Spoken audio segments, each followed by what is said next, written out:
उधर फैसलाबाद में फ़ज़ाई आलूदगी सांस लेना मुहाल हो चुका है। एयर क्वालिटी इंडेक्स 600 से भी तजावुज़ कर गया है। आंखों में जलन, गले की खराश और सांस के मसाइल में मुब्तला शहरियों ने माहौलियाती इमरजेंसी नाफिज करने का मुतालबा किया है।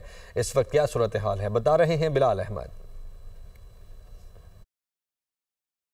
जी बिल्कुल, देखें, हम रोज़ाना की बुनियाद पे फैसलाबाद में फ़िज़ाई आलूदगी के हवाले से मसला रिपोर्ट कर रहे हैं। और अगर आज की आपको सूरत हाल बताऊँ तो कमी के बजाय स्मोक में मज़ीद इजाफा हो चुका है। एयर क्वालिटी इंडेक्स तकरीबन 650 से ज़ायद आज भी रिकॉर्ड किया जा रहा है। और ख़ास तौर पे जो सनती इलाके हैं जिसमें शेखुपुरा रोड है, सरगोदा रोड है, यहाँ पर 700 से तजावुज़ करता हुआ नज़र आ रहा है। तो ये इंतहाई तशवीशनाक सूरत हाल है, क्योंकि आज बाकायदा तौर पर खुली फ़िज़ा में जब हम सांस ले रहे हैं तो घुटन महसूस हो रही है, आंखों में जलन महसूस हो रही है। अस्पतालों की आपको सूरत हाल बताऊं तो वहां पर भी मरीजों की तादाद में इजाफा होता जा रहा है। शहर के 3 बड़े अस्पताल अलाइड 1, अलाइड 2 और फैसलाबाद टीचिंग अस्पताल में मजमूई तौर पर 500 से ज़ायद मरीज रोजाना की बुनियाद पर बताया जा रहा है कि सांस, आंखें और गले की बीमारियों में मुब्तला होकर आ रहे हैं। तो ऐसी सूरत हाल के अंदर महकमा माहौलियात की जानिब से और महकमा सेहत की जानिब से शहरियों से अपील की जा रही है कि फौरी तौर पर अपना जो हिफाजती इकदाम हैं अपने वो करके घरों से निकलें।